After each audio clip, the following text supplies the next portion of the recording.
ইরাম আপু, প্লিজ একবার আমার কথাটা শুনুন।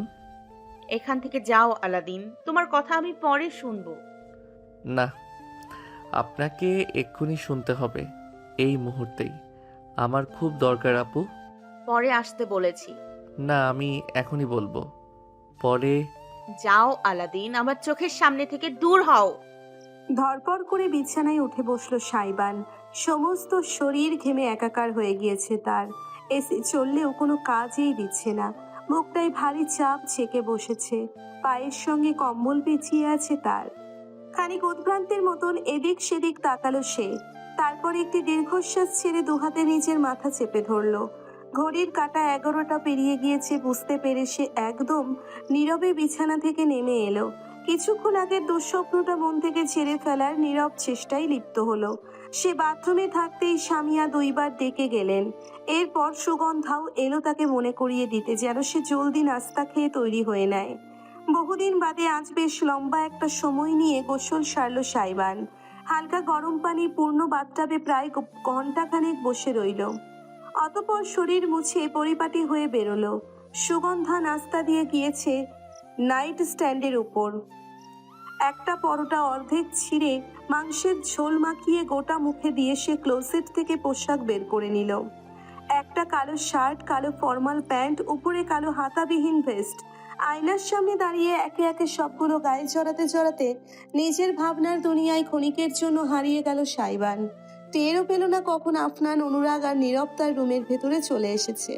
নীরবের হাতে একটা বিশাল বড় ফ্লাওয়ার বুকে, এতটাই ভারী যে বেচারা একা ধরে রাখতে পারছে না।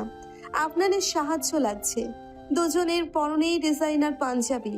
একমাত্র অনুরাগ ফর্মাল স্যুট পরেছে। তিনজনই সাইবানকে তৈরি হতে দেখে খানিক অবাক হলো। তোর বিয়েতে তুই কালো পোশাক পরেছিস কেন? প্রশ্নটা করলো আফনান।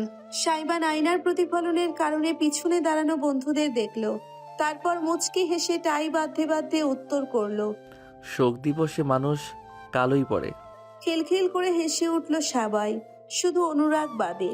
বান্দা হেঁটে গিয়ে সাইবানের মুখোমুখি দাঁড়িয়ে অগোছালো বাঁধতে থাকা টাইটা খুলে আবার নতুন করে বেঁধে দিতে দিতে বলল। এতই শোক যখন তখন নাচতে নাচতে বিয়ের পিড়িতে বসেছিস কেন?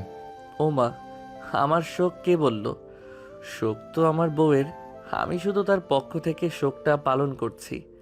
চোখ টিপ দিয়ে উত্তর করলো সাইবান। এবার না হেসে পারল না অনুরাগ। ছেলেটা একটা আলাদাই চিজ। নীরব মুখ টিপে বলল। দেখিস ভাই, বইয়ের শখ মেটানোর ঠেলায় বুলডোজার চালাস না। বিছানার কাঠের ওপর মায়া দয়া করিস। ব্যাপার না, আমার বেড স্টিলের। বিশাল আকারের আধুনিক চকচকে কালো বর্ণের প্রলেপ দেওয়া ধাতব ডিজাইনের বিছানার দিকে ইঙ্গিত করলো সাইবান। বন্ধুদের নিয়ে না পারতেই মুখে হাত ঘষল অনুরাগ। হায় ভগবান, তোদের নিয়ে আমি আর পারি না। আফনান আর নীরব ফ্লাওয়ার বুকেটা নিয়ে এগোলো। সাইবানের হাতে তুলে দিল। বেচারা ফ্যালফ্যাল করে চেয়ে দেখলো। তাজা গোলাপ অনেকগুলো, গুনে ওঠা দায়। তবে গোলাপ একা নয়, প্রত্যেক গোলাপের সঙ্গে জোড়াই জোড়াই লাগানো কিছু চকচকে সিলভার আর গোল্ডেন ফয়েলের প্যাকেট। চোখ পিটপিট করলো সাইবান। নীরব বলে উঠল। Happy wedding bro, with sixty 9 roses and sixty nine chocolate flavour. হ্যাঁ ব্রো, আজ রাতে 70 কিলোমিটারের বেশি গতিতে গাড়ি চালানো নিষেধ। সেফটির জন্য সবসময় হেলমেট ব্যবহার করবি। অ্যাক্সিডেন্ট হলে অকালে কাঁদতে হবে আড়ালে। আফনান বলতেই আর সহ্য করতে পারল না সাইমান। মুখটা টকটকে হয়ে গেল তার। ফ্লাওয়ার বুকেটা তুলেই সপাত সপাত বন্ধুদের মাথায় মারতে লাগলো। মারের মাঝখানে চেঁচিয়ে চেঁচিয়ে বলল। আউযুবিল্লাহি মিনাশ শাইতানির রাজিম। ফুল আর প্যাকেট সবগুলো বুকে থেকে খুলে খুলে পড়তে লাগলো মেঝেতে। আপনারা নীরব অট্টহাসি হাসতে হাসতে বিছানায় গড়াগড়ি খেলো। তবুও মার ছাড়ল না সাইবান। ঠিক অমন মুহূর্তেই রুমের ভিতরে এসে পড়ল সারিকা। কোথায় সাই? তোর হলো? এদিকে আয়, যে মেহমান। মেঝেতে তখন ফুল, পাপড়ি আর চকচকে ফয়েলগুলো ছড়িয়ে ছিটিয়ে আছে। একমাত্র অনুরাগ দরজার কাছে। বেচারা উপায়ন্তর না পেয়ে শটান বুক ছিটিয়ে মেঝেতে শুয়ে পড়ল। শরীরের নিচে আড়াল করে ফেললো সব। পা দিয়ে লাথি মেরে বাকিগুলো ড্রেসিং টেবিলের নিচে ঢুকিয়ে দিল। কনুইয়ে ভর দিয়ে হাতে মাখা রেখে এমন ভঙ্গিতে শারিকার দিকে তাকালো যেন স্যুট পরে ফ্লোরে শুয়ে থাকার চেয়ে সাধারণ ব্যাপার দুনিয়ায় আর একটাও হয় না। জোরপূর্বক হাসার চেষ্টা করলো সে। হে হে হে, এই তো সাইবান রেডি প্রায়। আপনি যান, আমরা নিয়ে আসছি ওকে। শারিকা ড্যাব ড্যাব করে তাকিয়ে রইল দৃশ্যপটে। রেডি? তার ভাই বিছানার উপর উঠে বালিশ দিয়ে নিজের অপর দুই বন্ধুকে মারছে, যেন WWE বক্সিং চ্যাম্পিয়নশিপ হচ্ছে বিছানার উপর, আর সে জন সিনা। অপরদিকে অনুরাগ মেঝেতে শরীর বিছিয়ে এমনভাবে শুয়ে আছে যেন সে মাটির মানুষ আর মাটিতে থাকতেই পছন্দ করে। এমন একটা বিষয়কে একজন মেয়ের কেমন চোখে দেখা উচিত? আচ্ছা, বিব্রত বোধ করলো শারিকা, কেন সে নিজেও জানে না। উল্টে ঘুরে গেল। সাই তাড়াতাড়ি আয়। এটুকু বলেই সে রুমের বাইরে চলে গেল। রমণী গায়েব হয়ে যাওয়ার পরেই শুধু বুকের ভেতর আটকে রাখা নিঃশ্বাসটুকু ছাড়তে পারল অনুরাগ। মেঝে থেকে উঠে সে এক রাম ধমক দিল সবাইকে।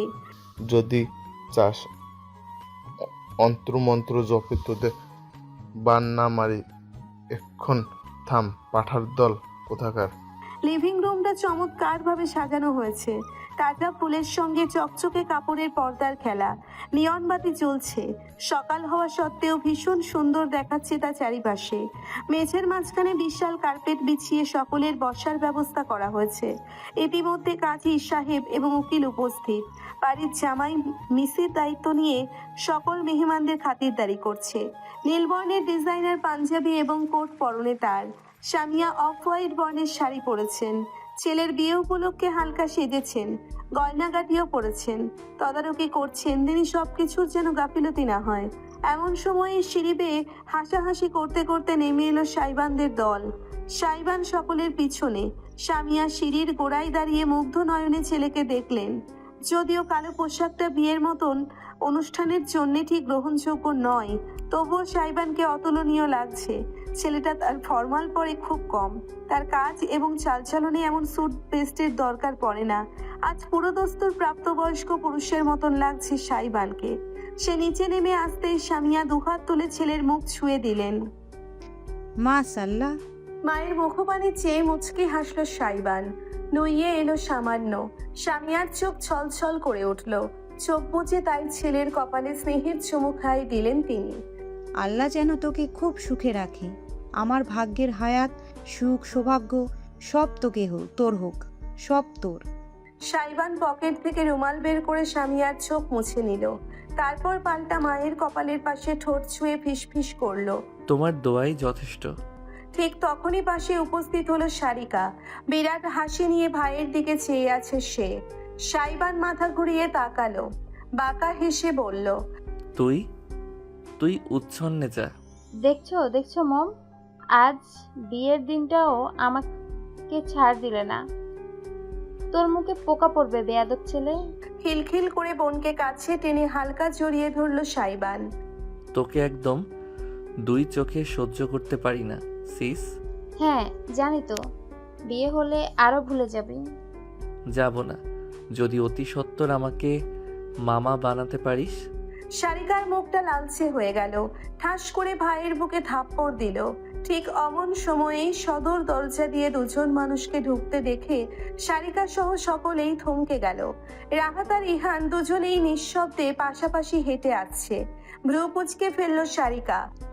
এরা এখানে কি করছে? আমি ডেকেছি। উত্তর করলেন সামিয়া। দৃঢ় দৃষ্টিতে সন্তানদের দিকে চেয়ে বললেন, হাজার হোক ওদের বোনের বিয়ে, ওদেরও হক আছে। সাইবান কি ভাবছে বোঝা না গেলেও সারিকাকে ভীষণ অসন্তুষ্ট মনে হলো।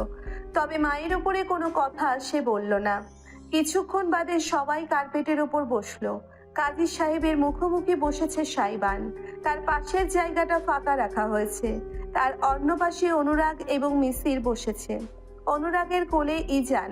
সুতির পোশাক পরানো হয়েছে ইজানকে। একদম বাধ্য ছেলেটি হয়ে সে অনুরাগের কোলে বসে বসে একটা খেলনা গাড়ি নিয়ে খেলছে। সাইবান আজ চোখে কেন যেন বেশ কয়েকবার ইজানকে ঘুরে ফিরে দেখলো। অচেনা মানুষদের ভিড়ে বাচ্চাটা ঠিকঠাক আছে কিনা সেটা নিয়ে তার মনে একটা খচখচ ভাব কেন তৈরি হয়েছে সে বুঝতে পারছে না। মেয়েকে নিয়ে আসুন, আমরা শুরু করে দেই, দেরি কিসের? কাজী সাহেব বলতেই সামিয়া মাথা তুলিয়ে উঠে গেলেন। অন্দরমহলে আড়াল হয়ে গেলেন। সাইবান ঠাই নিজের জায়গায় বসে ইজানকে দেখতে লাগলো। বাচ্চাটা এখন খেলনার প্রতি আগ্রহ হারিয়ে মিশিরের কোটের বোতাম ধরে টানাটানি করছে। আনমনে মুচকি হাসলো সে। সেই হাসিটুকু হঠাৎ করে জমে গেল দৃশ্যটি নজরে আসতেই। অন্দরমহল থেকে ধীর পায়ে বেরিয়ে এলেন সামিয়া, তার পাশেই ইরাম। জলপাই বর্ণের একটি চকচকে শাড়ি জড়ানো অঙ্গে, তাতে উজ্জ্বল সিলভার জরির কাজ, শাড়ির পাল সোনালি, লাইটের আলো পড়লেই মোহনীয় এক দ্যুতি ছড়াচ্ছে। শাড়ির আঁচলটাই মাথায় তুলে দেওয়া, খুবই হালকা সাজ, সঙ্গে পাতলা কিছু সোনার গহনা। এটুকুই, অতিরিক্ত বাড়াবাড়ি কিছুই নেই, বয়সের সঙ্গে মানানসই। তবুও সাইবান নিষ্পলক চেয়ে রইল। ইরামের দুই হাতের টকটকে খয়েরি মেহেদির রঙের উপর থেকে নজর ফেরাতে পারল না সে। এমন নয় যে সে জীবনে সুন্দরী মেয়ে দেখেনি, বরং ঠিক উল্টোটা। ডিজে পার্টিতে আগ্রহের কেন্দ্রবিন্দু থাকে সে। রমণীদের লাইন লেগে থাকে তার আশেপাশে। বড়লোকের আদরের দুলালিদের আগুন ছড়া রূপ, তরুণীদের মন মাতানো সাজসজ্জা। কিন্তু এর আগে কারো প্রতি এমন অনুভূতি জন্মায়নি তার। ইরামকে দেখে তার এই জ্বালাময়ী অনুভূতিটা হচ্ছে না। ঝলসে যাওয়া রূপের প্রতি স্বাভাবিক পুরুষালী আকর্ষণ আসছে না। যেটা তার বুকের মাঝে জন্মেছে সেটা শ্রদ্ধাবোধ। ইরাম কোনো মেয়ে নয়, সে একজন নারী, একজন মা। তার রূপের প্রতি অনুভূতিটাও অজান্তেই পরিপূর্ণ হয়ে উঠেছে অসীম আগ্রহে, নারীর সুলভ আকর্ষণে নয়। ইরাম হেঁটে এসে সকলকে সালাম দিয়ে আস্তে করে সাইবানের পাশে বসলো। তার কাজল টানা চোখ শুরুতেই ইজানকে খুঁজে বের করলো। ছেলে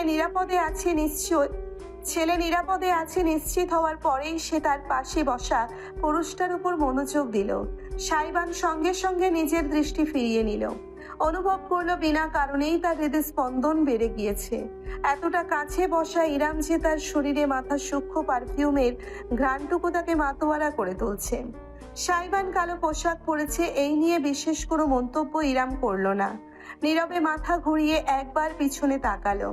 ঢোকার সময়েই সে দেখেছে তার দুই ভাই এসেছে। সকলের থেকে পেছনে কার্পেটের একদম শেষ কিনারে বসেছে তারা। রাহাত মুখ নিচু করে নিজের ফোন ঘাঁটছে।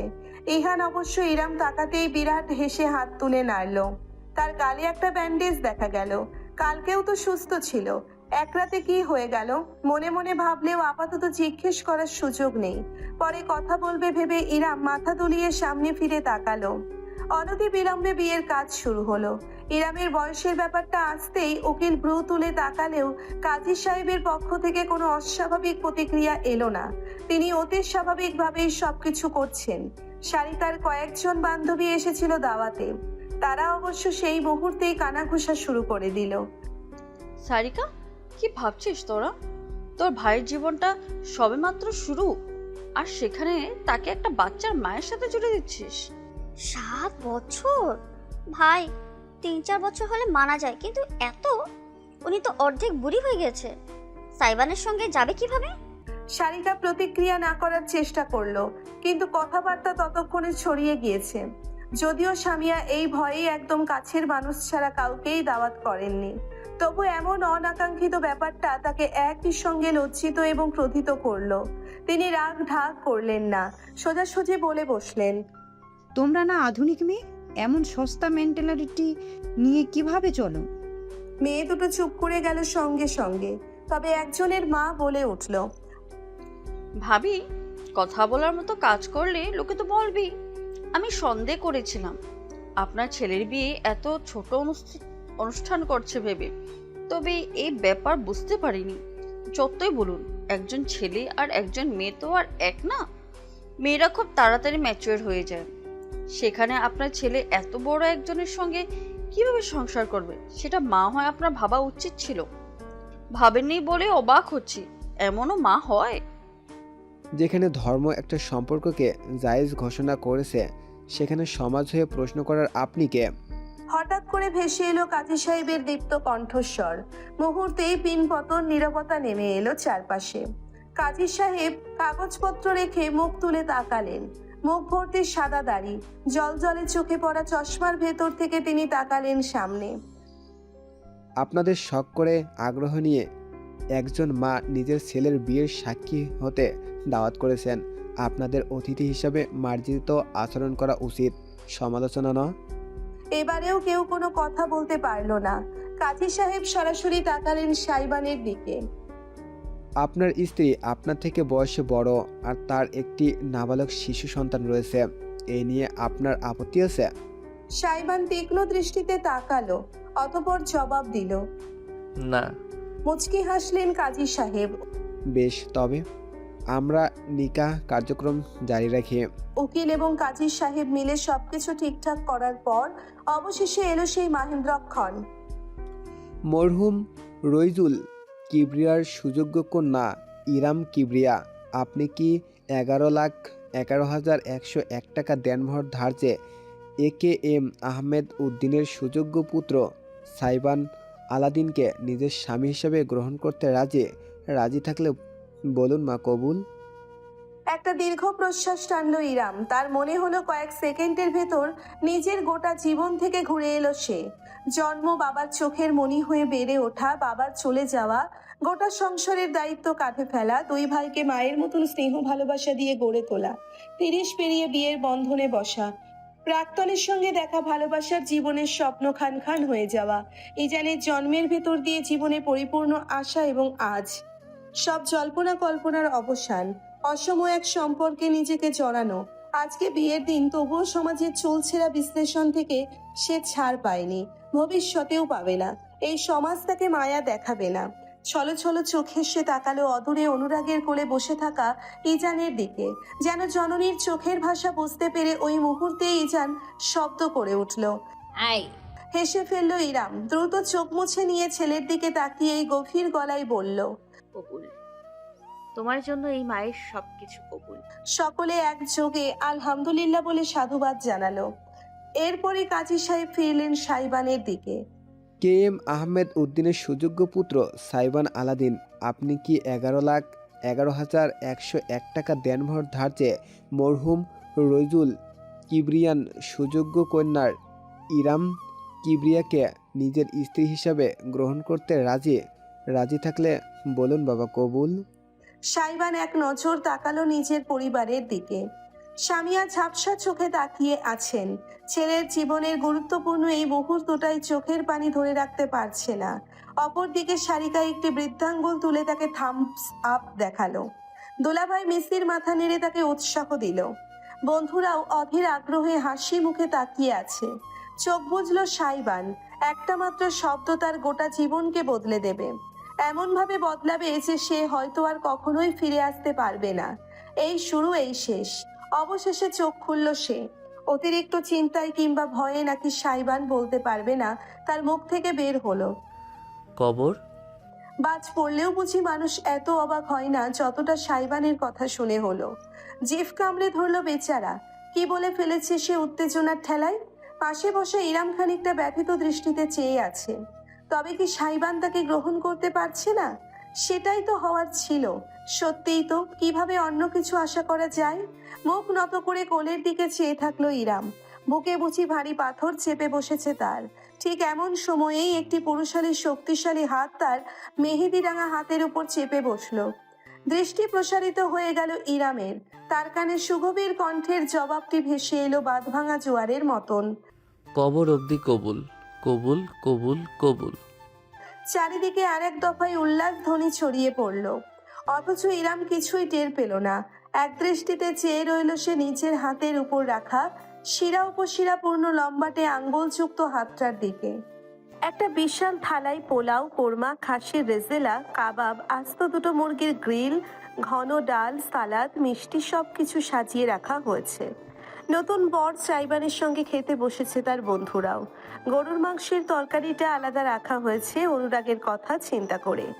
কার্পেটের ওপর পাত পেরে খেতে বসেছে সকলে এক থালাতেই। নীরব এত বড় সাইজের গ্রাস মুখে তুলছে যেন তার খাবার কেউ টেনে নিয়ে যাবে। আফনান ছাগলের মতন কচকচ করে কাঁচা মরিচ খেয়ে যাচ্ছে। এই নিয়ে বন্ধুদের মাঝে হাসাহাসির কমতি নেই। এখানে শুধু পুরুষেরা আছে। মেয়েদের খাবারের ব্যবস্থা আলাদা করে গেস্ট উইংয়ে করা হয়েছে। খেতে খেতে সবার প্রথমে নীরব বলে উঠল, ভাই, সে যেন এককালে বলেছিল আমাদের মেয়েদের সুগার ড্যাডি হবে। খুঁজিস না, এখন সে এক বাচ্চার ড্যাডি হয়ে গেছে। অট্ট হাসি হেসে বলে উঠল আফনান। নীরব বন্ধুর সঙ্গে তাল মেলালো। আবার কি বলে, কবর অব্দি কবুল। ও মা গো টুরুলা। শেষ গুরু, তুই শেষ। তরকারির ঝোল মাখা হাতটাই চটাস করে আফনানের গালে বসিয়ে দিল সাইবান। খিলখিল করে হেসে উঠল সকলে। অনুরাগ অব্দি আজ মজা নিতে ছাড়ল না। এই তোরা ওকে জ্বালাতন করিস না, এমনিতে সবে জ্বালাতনের দায়িত্ব শুরু হয়েছে। একটা বাচ্চা পালা কি কম? ভরণ পোষণ, শিক্ষা দীক্ষা সব দিকটাই তো ওকে দেখতে হবে বল। সব থেকে কাছের বন্ধু অনুরাগ অব্দি পাল্টি খেয়েছে দেখে সাইবান তেতে উঠল। তবে রাগটা দেখালো না, বরং আস্ত মুরগি খেতে লেগ পিস ছিঁড়ে নিয়ে বিশাল এক কামড় দিয়ে চিবুতে চিবুতে বলল, অবশ্যই শিক্ষা দীক্ষা সবই দিতে হবে। ব্যঞ্জনবর্ণ শেখানো শুরু করে দেব। 1 বছরের মধ্যেই গড়গড় করে কথা বলতে শুরু করবে, দেখবি। নীরব একটা আস্ত গোলাপ জামুন মুখে দিয়ে প্রায় না চিবিয়েই গিলে নিয়ে শুধালো, ছেলেকে শুধু ব্যঞ্জন বর্ণ শেখাবি কেন? স্বরবর্ণ কি দোষ করেছে? স্বরবর্ণ শুধু বউয়ের জন্য বরাদ্দ। সাইবানের বেফাস কথাই অনুরাগ প্রায় মুখের খাবার ফেলে দিচ্ছিল। কোনো মতে হাত চেপে নিজেকে থামালো, কেশে ফেললো বেচারা। অপর দিকে হাতের লোকমা হাতে নিয়েই জমে গিয়ে ফ্যালফ্যাল করে সাইবানের দিকে চেয়ে রইল আফনান এবং নীরব। সাইবানের কোনো হেলদোল নেই, সে নিশ্চিন্ত মনে বিরাট কোল্ড ড্রিঙ্কসের গ্লাসে চুমুক দিয়েছে। অনুরাগ বাম হাতে একটা থাপ্পড় দিল তার পিঠে। তুই কি কোনোদিন শুধরাবি না? বিয়ে হয়েছে তবু এই শয়তানি গেল না। শয়তান শুধরে গেলে পৃথিবীতে তোর মতন সন্ন্যাসীদের কি কাজ? বাঁকা হেসে জবাব দিল সাইবান। আর পারল না আপনার আর নীরব, উভয়ে হাসতে হাসতে ফ্লোরেই গড়াগড়ি খেতে লাগলো। অপরদিকে ইরাম ইজানকে নিয়েই ব্যস্ত। খেতে বসেনি সে এখনো। ছেলে ঘুমাবে, ঠুলো ঠুলো চোখে তার বুকে লেপ্টে আছে। তাকে নিয়েই হাঁটাহাঁটি করছে, সঙ্গে সকলে ঠিকমতো খাচ্ছে কিনা সেই বিষয়টাও তদারকি করছে। চোখের কোণে সে খেয়াল করলো রাহাত আর ইহান দুইজনেই বাড়ির চৌকাঠ বেয়ে নেমে আসছে। আর অপেক্ষা করলো না ইরাম, দ্রুত হেঁটে বেরিয়ে গেল বাইরে। ইজানকে নিজের বুকে সাবধানে আড়াল করে রেখে ভাইদের পিছু নিল সে। মেইন গেটের কাছাকাছি গিয়ে থামালো তাদের। ভাই, ইহান থামলো আগে, ঘুরে ইরামকে দেখেই বোনের দিকে ছুটে গেল। রাহাত খানিকটা অপ্রস্তুত ভঙ্গিতে দূরেই দাঁড়িয়ে রইল। আপু, ভাইয়ের মুখের দিকে চেয়ে খানিক আদর করে দিয়ে ইরাম শুধালো, খেয়েছিস? হুম। তোর গালে কি হয়েছে? ব্যান্ডেজ লাগানো গালটা হালকা একটু ঘষে ভ্রু কুঁচকে ফেললো ইহান। ইঁদুর কামড়াচ্ছে? ইঁদুর? চোখ কপালে উঠে গেল ইরামের। হতবাক নয়নে চেয়ে রইল ছোট ভাইয়ের মুখপানে। ইঁদুর এলো কোথা থেকে? জানি না, তোমার রুমে তেলাপোকা ছিল, ইঁদুর না। কিন্তু গত রাত কোথা থেকে যেন এলো, পালিয়েও গেল। ঠিকমতো দেখতে পাইনি, ধরতে পারলে পিষিয়ে ফেলতাম শালাদের। ডক্টর দেখিয়েছিস? Tetanus injection? চিন্তা করো না, ইনজেকশন দেয়াই আছে। ফার্মেসিতে দেখিয়েছি সকালে, লাল দাগ হয়ে গিয়েছে। বলেছে কয়েকদিন গরম পানি সেঁক দিলে ঠিক হয়ে যাবে। গজগজ করে বলল ইহান। ছোট্ট ভাইয়ের রুমে ইঁদুর ঢোকার রহস্য ইরাম ধরতে পারলেও বিশেষ কোনো মন্তব্য করলো না। ইহানও সেই বিষয়ে কথা বাড়ালো না, বরং আগ্রহ নিয়ে তাকালো ইজানের দিকে। গাল টেনে দিল। আমার মামাটা কেমন আছে? ইজান কুই কুই করে আবার মায়ের বুকে মাথা গুজে ফেললো। হাসলো ইহান। আহারে, শরম পেয়েছে বেচারা। পরক্ষণেই সেই হাসি মুছে গেল তার। জল জলে দৃষ্টিতে দেখলো ইরামকে। তুমি এমন কেন করলে আপু? আমি কিছুতেই স্বস্তি পাচ্ছি না। ওদের সঙ্গে তুমি, ওই লোকগুলো। তোকে বলেছি তো ভাই, আমি যা করছি সুস্থ মস্তিষ্কে ভেবে চিন্তে করছি, ভবিষ্যতেও করব। ইরামের হাতটা নিজের সুস্থ গালে চেপে ধরে মাথা নেড়ে ইহান বলল, ঠিক আছে, তোমার কথাই সই। তবে তুমি আমাকে প্রমিস করো, যদি ওরা তোমাকে তীর পরিমাণও কষ্ট দেয় তুমি সঙ্গে সঙ্গে আমাকে বলবে। আগের বরের মতন চুপ করে সহ্য করে যাবে না। কথা দাও আপু আমায়, প্লিজ। মৃদু হাসলো ইরাম। ঝুঁকে এসে ছোট ভাইয়ের কপালে কপাল ঘষে বলল, আমার কিছু হবে না ভাই, আমি ঠিক নিজের খেয়াল রাখবো, চিন্তা করিস না। আজকে আসার জন্য তোদেরকে অনেক ধন্যবাদ। আমি সত্যিই তোদের খুব মিস করি রে। চোখ বুজে মা তুল্য বড় বোনের অস্তিত্বটুকু অনুভব করলো ইহান প্রাণ ভরে। তবে বেশিক্ষণ পারল না, পেছন থেকে ডাক ভেসে এলো, ইহান দেরি হয়ে যাচ্ছে আমাদের। রাহাত তাড়া দিচ্ছে। ইহানকে বেশ অসহায় দেখালো। করুণ চোখে একবার ইরামের দিকে চেয়ে সে পিছিয়ে গেল। ইরাম দৃপ্ত দৃষ্টিতে দেখলো রাহাতকে। পায়ে পায়ে হেঁটে কাছে গিয়ে দাঁড়ালো। আমার সঙ্গে কথা না বলেই চলে যেতে চাচ্ছিস? কথা বলার মতন মুখ তো তুমি রাখনি আমাদের আপু। মহল্লায় এর মধ্যেই সিসি পড়ে গিয়েছে, সারাদিন ওই বাড়ির ভেতরে বসে থাকলে জানবে কিভাবে? রাহাতের কাট কাট কথায় এবার আর কষ্ট হলো না ইরামের। ঠিকই নাক কেটে ফেলেছি তোদের, তাই না? হ্যাঁ, ভাবলে আমার লজ্জা লাগছে। তুমি নিজের হাঁটুর বয়সে একটা ছেলের সাথে বিয়ে করেছ, তাও আবার ওই কি যেন ফিজে না ডিজে, নেশা আর পার্টি করে বেড়ায়। আত পাগলা বেয়াদব ছেলে একটা। দুলাভাইকে নিয়ে ভদ্রভাবে কথা বলবি। ইরামের হঠাৎ প্রতিবাদে থমকে গেল রাহাত। প্রসারিত নয়নে চেয়ে রইল বড় বোনের দিকে। ইরাম তার মুখোমুখি হলো বিনা দ্বিধায়। বোনকে যখন সামান্য আশ্রয়টুকু দিতে পারিসনি, তখন তার ব্যক্তিগত জীবন সম্পর্কে কথা বলতে আসবি না। আর হ্যাঁ, আরেকটা কথা, ইজান ঘুমিয়ে গিয়েছে বুঝতে পেরে ছেলেকে কাঁধের উপর তুলে নিজের শাড়ির আঁচল দিয়ে ঢেকে নিজে ইরাম দৃঢ় গলায় বলল, মায়ের সম্পত্তিতে মেয়েদের ভাগ আছে। মুন্সি বাড়িতে আমার যে ভাগ, সেই ভাগ আমায় বুঝিয়ে দিবি, না হলে সমপরিমাণ টাকা দিয়ে সেই ভাগ আমার থেকে কিনে নিবি। 2 মাস সময় দিচ্ছি, কি করবি ভেবে আমাকে জানাস। আর দাঁড়ালো না ইরাম। হতবাক রাহাতকে সম্পূর্ণরূপে উপেক্ষা করে ইহানকে শেষ একবার নরম দৃষ্টিতে দেখে হনহন করে হেঁটে সে বাড়ির ভেতর চলে গেল। ইহান নিজের জিন্সের পকেটে হাত ঢুকিয়ে তির্যক হেসে বড় ভাইকে পাশ কাটিয়ে হেঁটে যেতে যেতে বলল, সারা জীবন বিড়াল দেখতে দেখতে একদম ভুলে গিয়েছিলাম বিড়াল কেন ভাগের মাসি হয়। রাত 9টা। সারা দিনের হট্টগোল আর ক্লান্তির পর অবশেষে ইরামের বিশ্রামের সুযোগ হয়েছে। এত সময় যাবৎ তেমন কিছু মনে না হলেও এখন বাস্তবতা সম্পূর্ণরূপে ইরামকে ঘিরে ধরেছে। কারণ গেস্ট রুমের বদলে তার ঠাঁই হয়েছে সাইবানের বেডরুমে। রুমটা আধুনিক, অতিরিক্ত আসবাবের বালাই নেই। যেটুকু আছে তাও মডার্ন ডিজাইনের, কালো ধাতুর তৈরি।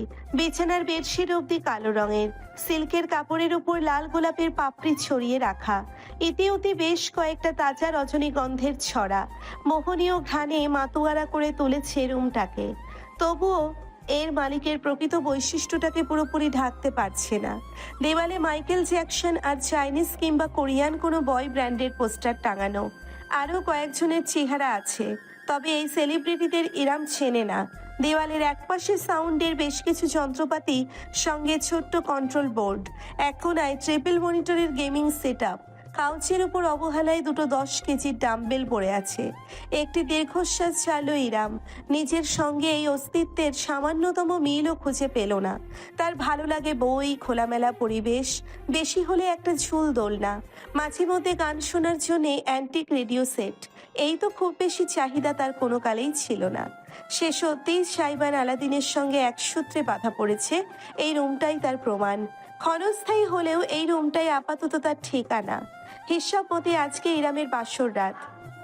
তবে এই রাত নিয়ে কোনো প্রকার আগ্রহ, আকাঙ্ক্ষা কিংবা ভাবার ইচ্ছেটুকুও তার মাঝে নেই। এজানকে আজ কৌশলের স্বামীয়া নিজের কাছে রেখে দিয়েছে। মুখে না বললেও ইরাম বুঝতে পেরেছে তাদের প্রাইভেসি দিতে, যার আদতে কোনো প্রয়োজন ছিল না। এমন কিছু এখানে হতে যাচ্ছে না, তবে সেই কথা শুধু সে আর সাইবানি জানে।